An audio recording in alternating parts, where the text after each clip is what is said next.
When the countertops were installed, I wanted to get to work on the tiling as soon as possible.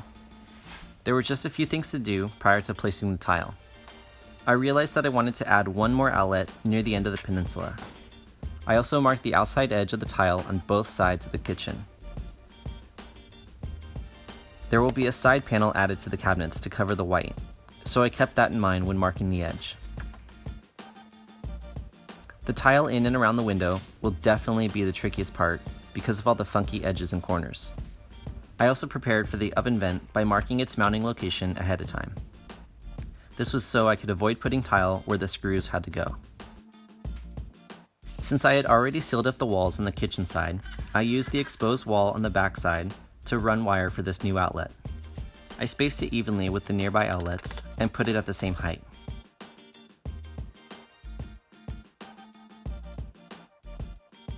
Once all those steps were done, it was time to start laying tile.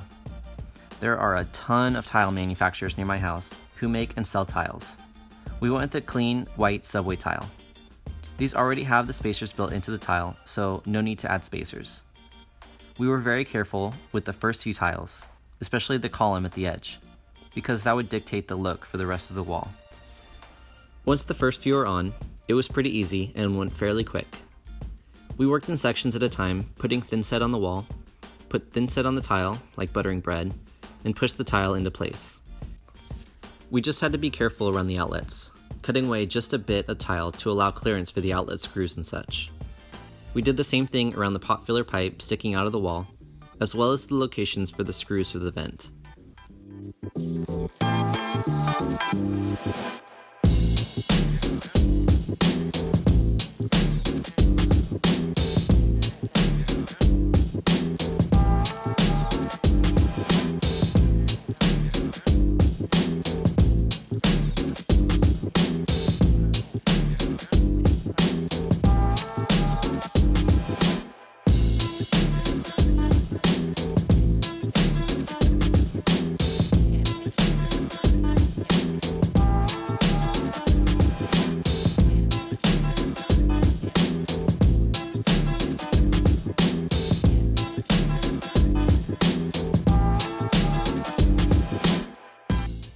Here you can see one of the notches I made for the screws.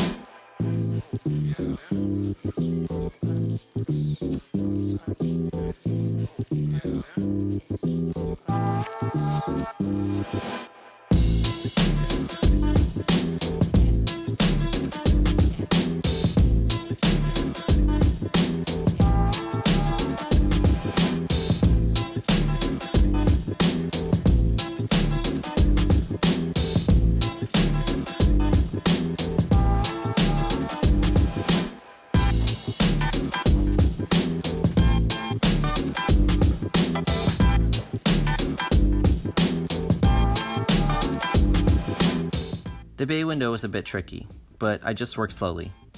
I needed to put a different material over the plywood to put tile on. The window was a funky shape, so I used cardboard to create a template and used it to trace and cut out hardy board. I used a countersink bit to make sure the screws wouldn't cause an issue when laying tile. I put hardy board on all the inside surfaces of the window, even the top and sides. I then continued with putting tile on all the walls in the rest of the kitchen, bringing it around to the other edge.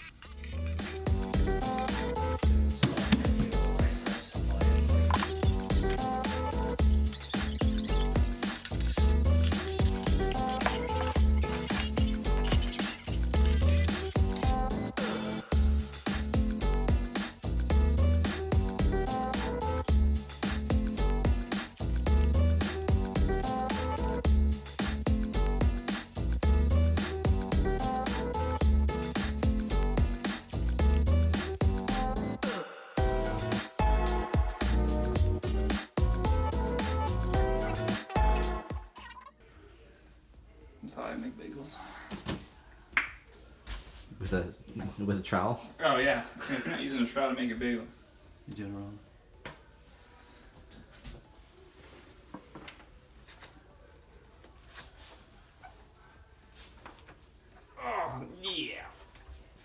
puzzle. You solved it.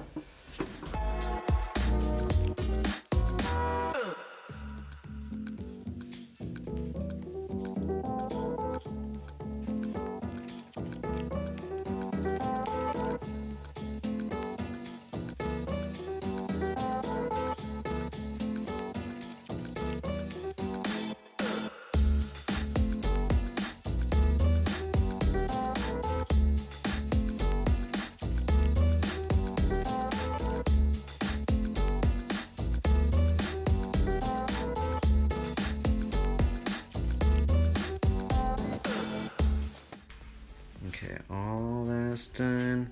That's done. Mostly done. Done. Done. The only thing left is a little bit down there, a little bit up there, and then some of the inside of the window.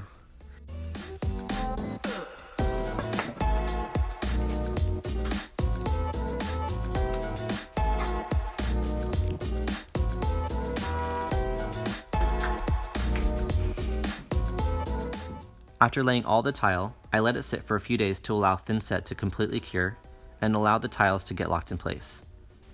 In the meantime, I cleaned up the mess I made and brought out tape and plastic to protect the walls and counter from grouting. Grouting was, well, an interesting process. Out of everything I've done while working on my house up to this point, grouting was by far my least favorite part. Part of the reason may be due to my inexperience since I've never grouted before, but the other reason is because grouting is just awful. It started out fine. I followed the directions by mixing in water and used a float to push it into the seams. I then knocked it down with a wet sponge and wiped it clean with paper towels. On the second batch, while working on the window, I didn't mix in enough water and had to use a razor blade to scrape away the excess grout because it dried too fast. My arms just about fell off after having to scrape away grout on the inside top of the bay window. Nevertheless, the grouting happened and it looks good. I did make a mistake here. I grouted the seam between the tile and the countertop. There's some movement in that seam and the grout has since cracked. I need to go through, pull the grout out, and refill the seam with caulk.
Now things were really rolling in the kitchen.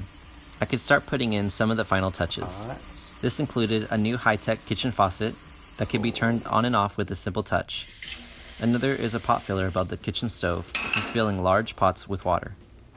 There was a lot of careful planning to make sure that this pot filler was centered above the stovetop. You'd be surprised how handy this feature can be. Another thing is the stove vent. I had to install new vent pipe in the attic for the new location of the vent. If you remember from before, the old vent went down into the subfloor. I had to mark the location of the vent before putting on the tile so I wouldn't have to cut through the tile to install the vent. Of course, all the kitchen appliances had to be put in place and hooked up. The dishwasher was probably the trickiest of all because of the need to hook up a drain. I also installed and wired in kitchen lights. Just like the lights I already installed in the rest of the house, I went with 6-inch flush-mount LED lights. These things are energy efficient and put off little to no heat. I since added some more decorative lights above the sink, the peninsula, and the kitchen table. One last thing that I needed to do was redo all the baseboard molding in the kitchen and living room. We tore it out and tossed it away. For some reason, there were multiple kinds of baseboards throughout the house. I took this opportunity to create a bit more continuity throughout the house. The existing baseboards were made up of 3 parts: a 1x4 board with a few cutouts at the top, a common 722 baseboard above that also had a bit notched out, and a quarter round trim. I recreated the baseboards for the kitchen and living rooms to match the rest of the house. Using a router with a few different bits, it actually turned out nearly identical to the old baseboards.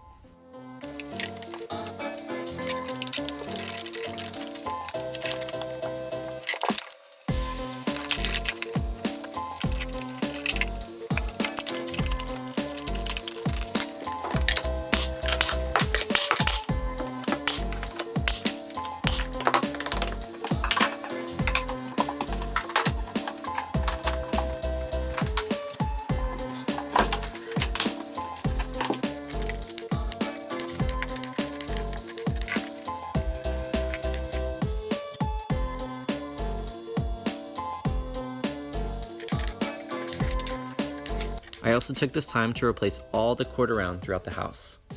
I cut out all the quarter round ahead of time and nailed it in at once, working my way along the entire edge of the house.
It's all really come together so nicely. We're just ecstatic how it all turned out. It's our dream kitchen. We gave it a good stress test and hosted Thanksgiving this past year. I'm pleased to say it handled the pressure very well. Now, it's just up to us to keep it clean. Okay, that's it for now. See ya.